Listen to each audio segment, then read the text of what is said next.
Bueno, la pregunta que hacíamos recién, ¿quién fue el protagonista del film La Sociedad de los Poetas Muertos? La respuesta correcta, Robin Williams. Una película del año 1989 cuenta un poco la relación entre un profesor de literatura y sus alumnos en un colegio muy estricto. Esto sucedía en la década del 50, finales de la década del 50. También, lindísima película para recomendar. Ahí estamos. Bueno, hablamos de por qué escribimos, también está muy relacionado la lectura, obviamente. Estamos con ambas Florencias, sí, charlando un poco y pasándola realmente muy bien. Pero en un momento se deslizó esto de la caligrafía. Hay gente que se dedica. Y nosotros tenemos una sección que se llama Oficios y Profesiones, en este caso, calígrafo. Vamos a verlo.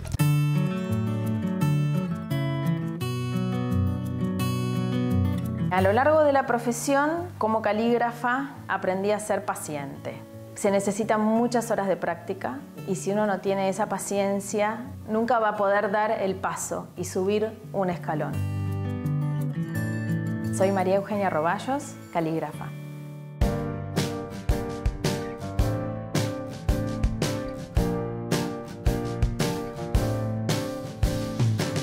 La caligrafía es un oficio antiquísimo, que se ha tenido que reinventar. Y si siguió en pie es porque tenía una función, tenía un sentido.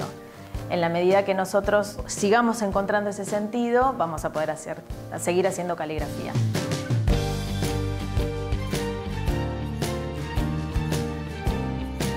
Pero después podemos trabajar con la caligrafía más plásticamente.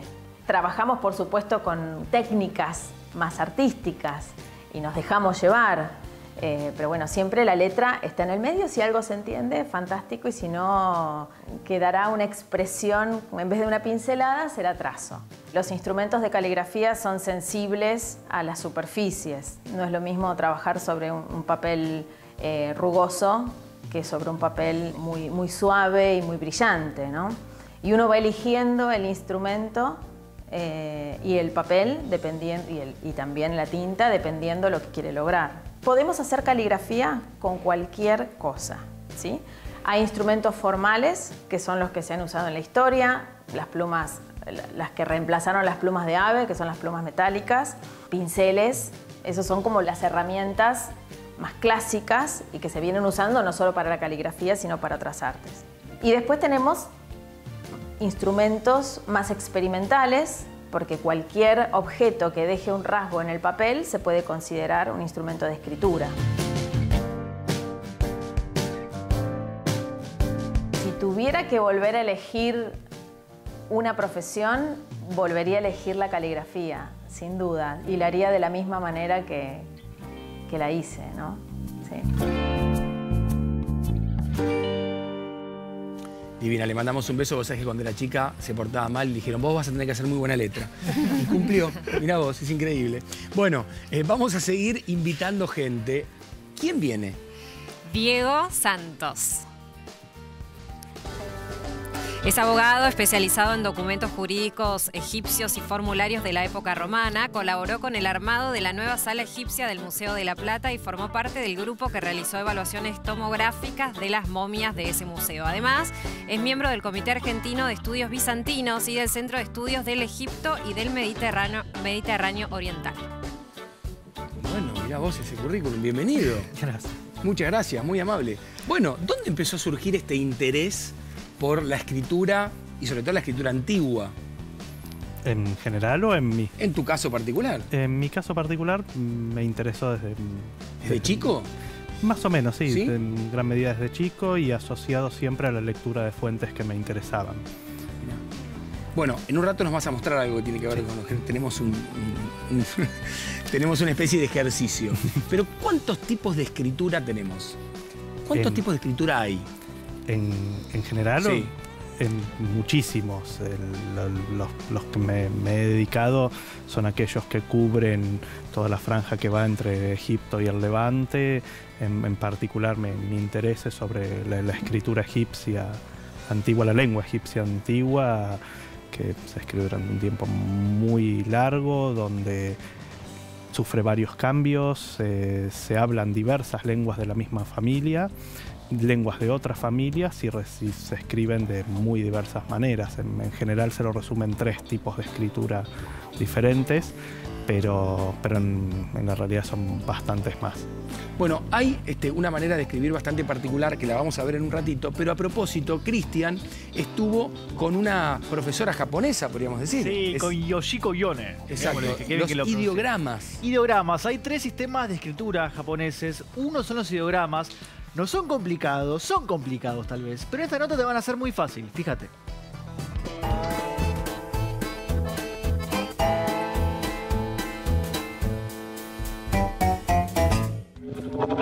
Bueno, Yoshiko, ¿qué son los ideogramas? Ideograma se trata de imagen muy simple que representa ideas sin necesidad de frases que lo expliquen. El sistema de escritura de idioma japonés tiene 3. 2 fonéticas, de funciones fonéticas, y 1 ideograma. ¿Qué significan estos ideogramas? Por ejemplo, esto significa árbol. Árbol. Sí. Ajá. Río, montaña, persona y la boca. Ah, ¿y por qué esto significa árbol? Eso parece un árbol, sí, ¿verdad? Y se va modificando línea y llegó así. Ok. ¿Este significa río? Sí. Porque parece un río. Claro, 2 orillas y agua. Son un montón de ideogramas que te tenés que acordar. ¿Cuántas palabras hay? Cualquier cantidad de palabras. Ideograma hay como 100.000. Claro. Sí, pero por ejemplo en Japón, en primaria, en 6 años, chicos aprenden 1006 ideogramas. Wow. Y después secundario 1000 más. Y son más o menos 2000 kanji que necesitas para vida cotidiana. Claro, son un montón. Y esto, por ejemplo, en la calle, en Japón, en los carteles, ¿hay ideogramas escritos? Sí, pero generalmente, bueno, frase de idioma japonés se escribe mezclando ideograma y fonética. Ah, se ¿sí? mezclan las dos para. 3 sistemas. Claro. Muchas gracias por la explicación. Nada. Es muy difícil el ideograma. Voy a aprender, pero ganas de aprender japonés. Pero es memoria de manos. ¿Sí? O sea, para aprender esto no hay otro que escribir y escribir. Bueno, Yoshiko, arigato. Do itashimashite. Ahí me perdí, sayonara. Sayonara. Muchas gracias. Aprendimos sobre escritura japonesa en Todo Tira un Poquito. Como primera medida quiero decir que nos mentiste porque me decís que es fácil y no lo veo tan sencillo. Es una pavada, Germán, dale. Lo veo complicado, ¿no? Esfuerzo, el japonés favor, y los ideogramas, ¿viste? Además de... No, es complejo. Sí, de hecho, esos ideogramas que mostró Yoshiko son fáciles. Ese que decía árbol, parecía un árbol. Pero es fácil, pero después si vos tenés que reproducir, no sé si te vas a acordar exactamente cómo No, y aparte, esos eran bastante claros. Hay otras palabras que me imagino, no sé, mesa, no parece una mesa. Por más que Yoshiko me vaya a decir que sí. Son muchas palabras. Recién comentabas en la nota, los chicos en primaria aprenden alrededor de 1000 ideogramas. Sí. Después en secundaria llega mucho más. Cada uno es un símbolo que, claro, es un símbolo. No hay forma de escribirlo, no son letras. Entonces es bastante complicado. Sí, pero quería vender la nota, Germán. Qué hermoso. Bueno, yo tengo una pregunta para Diego, porque cuando veo escrituras del Antiguo Egipto me da la sensación de que no todo el mundo escribía, sino era un grupo de social, digamos. ¿Quiénes escribían? Se supone es muy difícil calcularlo, es muy difícil poder contar con una estadística real de la antigüedad. Por ejemplo, en el Reino Antiguo se supone que alrededor del 5% de la población tenía acceso a la escritura, más o menos. Generalmente se supone que es la élite, y dentro de la élite suponemos que aquellas personas que estaban cercanas a tareas administrativas. Pero mucho no podemos, con la información que tenemos, poder decir quiénes, evidentemente los escribas, los sacerdotes, etcétera, pero muy en profundidad no podemos decir quiénes sabían escribir o leer. Suponemos que eran muy poca gente. Y así había, a diferencia de nosotros, una distinción entre poder leer y poder escribir. Seguramente los que podían leer eran bastantes más que los que podían escribir, de eso sí hay evidencia. Bien. A propósito de los jeroglíficos, y hay una cuestión que queremos compartir con vos y con toda la gente, por supuesto, tiene que ver con un descubrimiento ya desde hace un tiempo, que es la piedra Rosetta, que habla un poco de esta situación. Lo vemos y lo discutimos aquí. La piedra de Rosetta es uno de los descubrimientos más importantes de la historia de la humanidad. Se trata de un bloque de piedra granítica de unos 760 kilos y fue un elemento clave para descifrar los jeroglíficos egipcios. Pero, ¿por qué es tan importante? Porque la piedra de Rosetta contiene 3 tipos de escritura. En la parte superior hay jeroglíficos egipcios. En la parte central hay frases escritas en demótico, que es la última fase de la escritura egipcia, y la parte inferior está en griego antiguo. Los estudiosos comprobaron que los 3 tipos de escritura eran versiones de un mismo texto, un decreto sacerdotal en honor al faraón Ptolomeo V, datado en el año 196 a.C. El bloque fue encontrado por un destacamento militar francés en el norte de Egipto en el año 1799. En ese momento, era parte de una construcción en la localidad de Rashid, que significa Rosetta, en el delta del río Nilo. Actualmente, la piedra se encuentra en el Museo Británico de Londres, donde es la pieza más visitada. Bueno, impresionante. Y acá tenemos, estos son jeroglíficos, pero me gustaría, Diego, que vengas a explicar esto porque es bastante complejo. ¿Cómo lo entendés? Bueno, este estudio 25 años, pero bueno, contanos, Diego. Se puede leer en mucho menos tiempo, alrededor de un año de estudio. Te permite leer estos textos. Este es un texto bastante básico. Cuando me pidieron quería traer algo en vez de una inscripción en un muro, etcétera, que es algo por ahí más visto. Sí. La mayor parte de los textos literarios que los estudiamos transcriptos al jeroglífico se encontraban originariamente escritos en hierático, que es la cursiva y la forma usual de escribir en el antiguo Egipto. La cursiva no va, Flor. Mirá lo que es esto y mirá lo que es esto. De hecho, sabemos en algunos casos que la gente que escribía en esto y no tenía problemas en escribir en esto, no podía leer las versiones jeroglíficas o inscripciones jeroglíficas en muros. Sí. Mucho más en época, por ejemplo... Es bastante distinto por lo que veo, ¿no? Sí, en este caso no tanto. La cursiva se va Para haciendo... mí igual es como que nada que ver, pero vos porque entendés. La cursiva se va haciendo bastante más distante de la escritura jeroglífica al paso del tiempo, y en la época, por ejemplo, de la piedra de Rosetta, la escritura demótica directamente no se la puede relacionar a un antepasado jeroglífico o un antepasado hierático. Se puede reconstruir, pero no, de hecho no es lo usual. Bien. ¿Qué diría ahí, Dieguito? Por ejemplo, el sistema jeroglífico, si bien la gente tiende, por ejemplo, a pensar que son ideogramas, sí, como los que mostraron recién en el video. ¿No lo son? No lo son, o hay muy pocos ideogramas.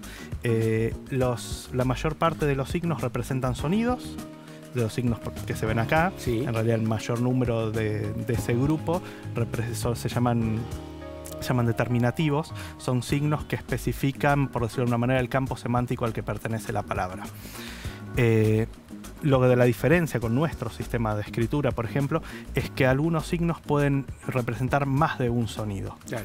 Y al igual que sistemas de escrituras emparentados, derivados de alguna manera de la escritura egipcia, como el hebreo, la escritura aramea, la escritura árabe, no escriben las vocales, lo que nos genera un enorme problema para conocer un montón de cuestiones, por ejemplo, en el caso de los verbos, el sistema verbal, etcétera, del desconocer en gran medida la fonología egipcia, solo poder reconstruirla en base a formas más tardías de la lengua. Yo la verdad que pensé, por eso está bueno que lo digas, que estaba basado como en ideogramas, ¿no? No. Como veíamos recién en el caso del japonés, pero nada que ver. Nada que ver, tiene alguno, o en muy no, poca medida. Pocos, justamente sí. En relación a Piedra Rosetta, el aporte de Champollion al desciframiento de la escritura egipcia es abandonar esta idea de que se trata de ideogramas y empezar a pensar más puntualmente en que son palabras escritas con signos fonéticos. Por ejemplo, por dar un ejemplo, sí. Esta palabra de acá, que subrayé, son 5 signos, sí. Se lee de acá para allá. Ah, mira qué detalle. Se lee a diferencia de nuestra escritura, por ejemplo, como el árabe. Es una palabra que no sabemos muy bien cómo se pronunciaba. Vamos a decir pejeret, no es la pronunciación de la palabra. Podemos reconstruir parte de esa palabra en base a cómo se pronuncia en copto. Y para mostrar